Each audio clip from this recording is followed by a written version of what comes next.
Hi,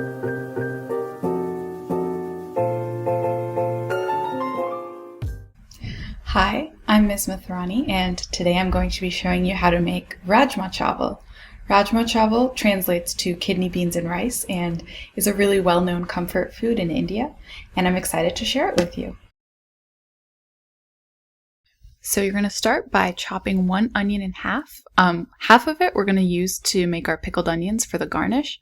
So for this half, you want to just slice it into long slices, and then you want to find some sort of airtight container that you have so you can transfer all of the onions into maybe a mason jar and set it aside.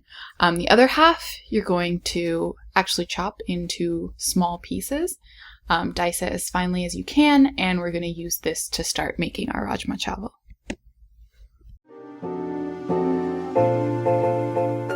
And coming back to our pickled onions, you are going to need half a cup of apple cider vinegar, 1/3 cup of plain water, 1 teaspoon, my teaspoon's on the other side, 1 teaspoon of sugar, and then a little bit of a pinch of salt. And what you're going to do is you're going to take this mixture and let it boil. Once you see that it has started simmering, you can just start to pour it into your mason jar that has your onions. And it looks like my sugar got left at the bottom, so just going to make sure that I mix that up and pour it on top of the onions. So as you'll notice, the liquid just about covers the top of the onions. We actually do want them to be submerged, so I'm going to grab a spoon and just sort of poke it down so that it can be as covered, as submerged as possible. Now we are beginning the cooking of our Rajma Chawal. I use ghee, which is clarified butter. You can use just regular vegetable oil or any kind of oil or fat that you typically use for cooking. So just put a blob into the pan and let it melt. Once your pan is warm, add the diced onion from before. You're going to want to let it just fry a little bit. Make sure you add some salt right now. And then once it starts to get translucent, you can add ginger and garlic. I've just used 2 frozen cubes of each, but you can use freshly diced ginger and garlic as well. Make sure that you allow the ginger and garlic to get completely defrosted and actually start to fry. Now it's time for our spices. We're going to add a little capful of ground cumin, and then we're going to add a little capful of ground coriander powder. And the last spice that we're going to add is a little bit less maybe than the rest, is garam masala. And once we've added all of those in, we can start to fry our onions and spices together.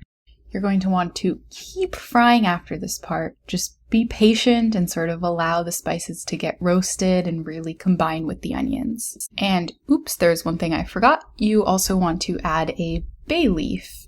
You don't have to do this if you don't have it, but if you do, it gives it a nice flavor. I would have added it earlier on so it gets better fried, but this should do. And once my spices are all fried up, it is time to add tomatoes. I use this jar of crushed tomatoes. I would say about 1/3 of the bottle of tomatoes, but you just have to do what feels right. Once you've added it in, you're going to want to just really let it simmer and fry for a while. Like I said before, be patient. You just want all the spices to really sort of soak in and give their flavor. Once a lot of the water from the tomato has evaporated and it feels like the tomatoes are starting to get fried, it's time to add the kidney beans.